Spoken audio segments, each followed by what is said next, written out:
Olá, turma, tudo bem? Hoje nossa conversa vai ser sobre fios de PDO liso e fios de PDO especulado.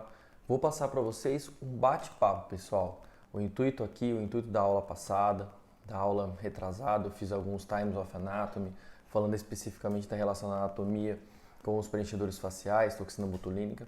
E semana passada eu falei um pouco sobre ângulo de mandíbula e hoje vou falar sobre fios de PDO liso e especulado. Não é uma aula, é uma conversa, é um bate-papo. Vou mostrar um caso clínico, vou mostrar as diferenças dos fios, uma coisa bem rápida e direta para ajudar você no seu dia a dia clínico. E muito importante a realização de cursos presenciais para que você possa se aperfeiçoar mais, para que você possa treinar em pacientes sob orientação dos professores. Então eu acho isso de extrema importância e relevância. Mas eu sempre busco passar aqui para vocês a maior quantidade possível de conteúdo. Os fios, eles representam uma das ferramentas dentro ali da nossa caixinha para o tratamento de reestruturação de face do meu paciente. Eu vejo que muitas vezes ele é super valorizado ou muitas vezes ele é desvalorizado. Eu acredito que ele é mais uma ferramenta. Então você pode ter ácido hialurônico, toxina botulínica, associar com o fio no mesmo tratamento, não tem problema nenhum. Você tem níveis de fio, então quando você fala fio, dificilmente você está falando de um só, de um produto só. Então eu tenho fio de PDO, fio de ácido polilático, eu tenho fio de caprolactona, eu tenho fios sintéticos que não são absorvíveis, esse eu nem vou falar e eu nem uso esse tipo de fio. Então eu tenho vários tipos que eu posso introduzir em diferentes momentos da reestruturação de face do meu paciente.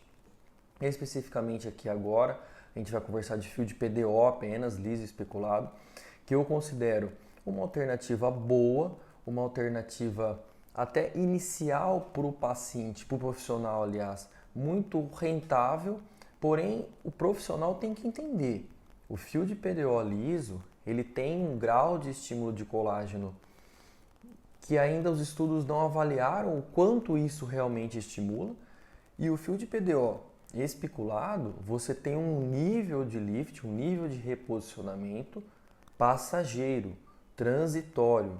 Então é claro que esse nível de reposicionamento vai depender da pitose existente no seu paciente. Então se eu tenho um paciente com uma pitose muito exacerbada, com o rosto pesado, bem desestruturado, você pode colocar quantos fios de PDO você quiser, que você não vai ter um super reposicionamento. E mesmo aqueles pacientes com ideal indicação, rosto mais leve, pacientes com menos desestruturação, o fio de PDO especulado ele vai promover um lift temporário. Temporário, difícil falar período, mas 3, 4, 2 meses. Se o paciente tiver um lift muito, uma desestruturação muito exagerada, você quase não vai promover lift nenhum, tá bom? Então é importante entender isso para tanto o profissional quanto o paciente não se frustrarem com os tratamentos. Beleza? Então vamos lá, vou começar a compartilhar as telas aqui com vocês. Do meu lado aqui eu tenho um fio de PDO, e um fio de PDO especulado e um fio de PDO liso. É importante eu entender que dentro dos fios lisos e dentro dos fios especulados eu também tenho diferenças. Então basicamente nos fios lisos eu tenho o 29G por 38, então é uma agulhinha mais curta e bem mais fina, tá? O fio tem 50 milímetros, então sempre a agulha ou a cânula vai ser um pouco menor do que o tamanho do fio, porque fica um rabichinho de fio para fora, e o USP do fio, que é a grossura desse fio, é um fio 6,0. Então esse fio mais fininho e um pouco mais curto, você pode colocar em região periorbicular, em região periorbital, e você pode até colocar no rosto inteiro inicialmente, porque é um fio mais fácil de passar, porque ele é mais curtinho e mais fininho. Então o paciente não tem tanta sensibilidade. Onde eu vou colocar esse fio? Bem superficial. Não adianta eu colocar ele lá profundezas que eu não vou ter o efeito cicatricial e o efeito de formação, mesmo que baixa, esse bioestimulador bem moderado que eu tenho com o fio liso. Já os fios especulados, eu também tenho uma diferença de tamanho. Então eu tenho diversos tipos de gauge, né? Mas o que eu mais uso, o que eu acredito que dê mais esse efeito lift temporário é o 19G. Então eu tenho cânula de 40 e cânula de 100. como igualzinho o fio liso, o fio ele é sempre maior do que o tamanho do dispositivo, da cânula da agulha. Então o fio, a cânula de 40, eu tenho um fio de 50, o fio nose pode usar para nariz ou para erguer aqui a sobrancelha, para fazer o fox eyes, por exemplo, que está muito na moda. E é um fio um pouco mais grosso, o USP dele já é 0, então quanto menor o USP, um pouco mais grossinho é esse fio. O de 19G por 100 e 150, ele é ótimo para tudo. Então o fio menorzinho eu nem compro, porque ele é o mesmo preço do fio maior e você pode usar também o fio maior aqui, não tem problema, só vai ficar sobrar mais fio na hora da tração, mas isso é irrelevante. Então eu posso colocar na região aqui de terço a cauda da sobrancelha para você arquear um pouco, agora que está na moda arquear num sentido diferente, né, o fox eyes, ou em toda a região do terço médio para você fazer todo esse reposicionamento, tá bom? Então vamos lá, as indicações do fio liso. Então eu posso colocar o fio liso na glabela, eu posso colocar o fio liso em todo o terço médio, eu posso colocar o fio liso na região periorbicular e posso colocar o fio liso também em volta da boca. Então, por exemplo, a região de testa, onde eu sou bem medroso nos tratamentos, eu não faço nada na região do frontal, só toxina botulínica. Na região de glabela, eu posso tranquilamente colocar o fio, porque o fio as pessoas têm até medo, mais medo do fio do que do preenchedor ou da toxina, e eu vejo que não. O fio ele é altamente reversível, porque ele vai se absorver muito rapidamente, então se você tiver alguma intercorrência, até no momento de passar, é só você tirar o fio. Se você tiver alguma intercorrência, até com fio especulado, que também é um pouco mais difícil de remover, mas você também remove, você não tem problema de obstrução vascular, você não tem nenhum tipo de intercorrência. As intercorrências são muito menores do que as intercorrências e a gravidade delas são muito inferiores às promovidas pelo ácido hialurônico, por exemplo. E o fio de PDO especulado, que preferencialmente eu faço tratamento aqui do terço médio da face. Então, pacientes que têm a face um pouquinho mais leve, então eu procuro fazer esse reposicionamento. Até eu gosto de usar como um test drive para o fio de silhuete, por exemplo, ou para um fio de policaprolactona, o Ancorage, aquele que eu faço um pontinho aqui mesmo no temporal e faço a ancoragem dele. Então eu falo para o meu paciente, poxa, quer fazer um test drive, quer testar, usar um fio que vai durar um pouco menos, para você colocar um fio que dura um pouco mais. É óbvio, evidente, que eu posso realizar um pré-tratamento com toxina botulínica em todo o terço aqui inferior, platisma, região de ângulo da mandíbula, para eu deixar esses músculos um pouquinho mais fracos, para eu poder direcionar o meu lifting, esse lifting ser mais temporário. Isso é muito válido, mas mesmo assim, pela minha experiência clínica e pelo que eu leio na literatura, a duração desse lift é bem pequena. Então vamos lá. Para eu começar a realizar um fio de PDO especulado, eu faço a marcação da área de tratamento, então eu marco geralmente a região do JAWS, a região onde as mulheres, principalmente os homens, não gostam. Faço essa marcação porque eu quero elevar todo esse conjunto com o fio, então eu defino a área que eu quero fazer o lift. Então se aqui eu tenho uma bolsinha, é nessa bolsinha que eu vou focar a minha área de tratamento.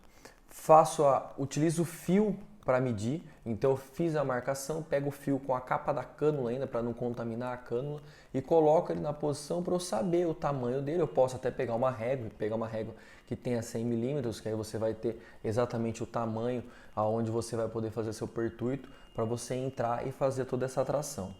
Faço a marcação e seguindo da marcação, ali ó, tá vendo? Fazendo exatamente com a capa do fio, marcando aonde eu vou fazer o pertuito para poder entrar com esse fio. Lembrando que o fio liso, eu não preciso fazer pertuito, porque ele é uma agulha. Então é só você colocar. Vocês vão ver nos casos clínicos, vai ficar um pouquinho mais claro. Já no fio especulado, eu preciso fazer uma entrada prévia para eu poder estar passando esse fio e realizando todo esse efeito de lift. Então fiz a marcação, vou lá, faço meu pertuito, lembrando sempre onde eu medi a região para poder furar, fazer o buraquinho e entrar com a cânula. E vou lá, pertuito com a agulha 18G, bem na região aqui superficial, não precisa ser profundo. E entro com o meu fio até o destino lá embaixo que eu já pré-marquei. Nesse caso até que estou demonstrando uma colocação de 3 fios. Então eu vou lá e entro. E sempre eu tenho que aplicar, né? Aplicadora, pinçar o meu tecido, porque eu sempre pinçando, eu vou colocando no subcutâneo. E é legal entender que a face vai fazendo uma curva a maxila. Então eu preciso introduzindo o meu fio e virando o meu fio, porque senão na região mais inferior eu vou superficializando se eu continuar entrando com ele no mesmo ângulo. Então eu sempre tenho que fazer essa curvinha para poder deixar o meu fio no subcutâneo. Feito isso, eu vou e faço a remoção da cânula. Eu posso, geralmente, eu seguro o canhão da cânula, eu seguro aqui o canhão onde estou colocando o fio e levo todo para cima o tecido. Porque se eu levar todo para cima o tecido e não segurar o canhão da cânula, o que acontece? O fio já sai do lugar. Então eu seguro aqui, levo todo o tecido e puxo e o meu fio sai tranquilamente. Feito isso, eu faço a ativação das garras.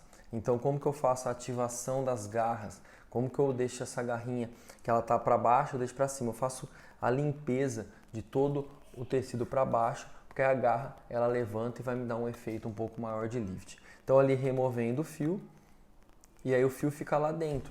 Então, nessa situação, eu vou lá e limpo todo o meu paciente, tiro a marquinha que eu fiz nele para delimitar o fio e já fazendo essa remoção, eu vou ter essa viradinha dessa espícula que vai me favorecer um lift futuro.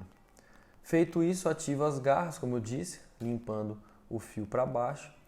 E aí depois eu faço realmente a tração. Então eu levo todo o meu tecido para cima e vou puxando o fio. Eu brinco que é como se fosse aquele enforca-gato, vou pinçando. E eu tenho que fazer uma super ativação mesmo, uma sobreativação. Diferente do silhuete, por exemplo, ou de um fio mais forte, onde eu deixo no nível que eu quero, o fio de PDO não, eu ativo mais do que eu deveria. Por quê? Porque ele vai ter uma queda inicial grande, então eu vou ao máximo que eu posso. Então eu faço a ativação, então puxo bem para frente, bem para cima toda essa área de tratamento e aperto o tecido ao contrário da área que eu estou puxando para poder ativar esse fio. Existem diversas maneiras de fazer essa ativação. Na sobrancelha faz basicamente do mesmo jeito, o Fox Eyes faz basicamente do mesmo jeito. E existem outras maneiras, tem profissionais que fazem de maneiras diferentes. Isso na literatura não é muito certeiro, faz assim ou faz assado, não é. Você tem uma gama de posicionamento, de jeito de colocar o fio, usando várias agulhas, usando poucas agulhas. Então não tem uma técnica clássica e que mostra é assim tem mais efetividade, assim não tem. Isso precisa mesmo de muito mais estudos. Por isso que eu sou um pouco cético em relação a sempre utilizar os fios. Como eu disse no início, eu acredito que eles são super valorizados ou subvalorizados. Eu acho que você tem que ter ele na sua caixinha de ferramentas de tratamento e dependendo do paciente, você pode usar o fio liso ou o fio especulado sem problema nenhum. Então, resumindo, definir a área de trabalho, marcar com o auxílio do fio com a capa protetora, realizar o pertuito sempre no sentido que você vai passar o seu fio e sempre pinçar para você introduzir a cânula. Remove a cânula, nunca anda para trás com essa cânula, porque senão o fio enrosca. Se você estiver fora da posição, quiser voltar e corrigir, o fio vai entrar para dentro e você não vai conseguir depois entrar dentro do tecido e você não vai conseguir depois fazer a ativação. Ativa as garras e depois ativa o fio. Então vamos lá mostrar um casinho clínico. Então esse o paciente colocou 2 fios de tração na região do terço médio, mas aqui eu queria chamar a atenção, ela tinha muita ruguinha de código de barra, então eu coloquei muito fio liso 29G nessa região. Poderia tratar com ácido hialurônico com baixa reticulação, queria hidratar muito essa região? Sim, hoje seria a minha opção de tratamento. Eu acredito muito mais em realizar isso do que colocar vários fios lisos aqui nessa região. Eu vejo que eu tenho mais resultado na minha clínica e vejo que eu tenho mais resultado em literatura. Então aqui o close, todo paciente tratado com vários fios na região de código de barra. Mais um paciente, essa paciente reclamava muito da região do Jaws. Essa é uma paciente bem legal, por quê? Porque eu fiz um tratamento combinado. Eu fiz um tratamento com ácido hialurônico, com fio de PDO liso e especulado. Então ela tinha esse detalhe aqui que ela não gostava, então eu resolvi tratar o terço médio apenas com fio e o restante todo com ácido hialurônico. Então vejam ali o Jaws que ela não gostava, que bem na inserção do ligamento aqui dessa região que forma essa bolsinha. E ali a gente fez todo o planejamento com ela, com ácido hialurônico, um ponto de ácido hialurônico no ângulo da mandíbula, fenda com ácido hialurônico, região de marionete, lábio e suco nasolabial, tudo com ácido hialurônico. Então eu tratei essa região com fio e todo o restante com o ácido hialurônico.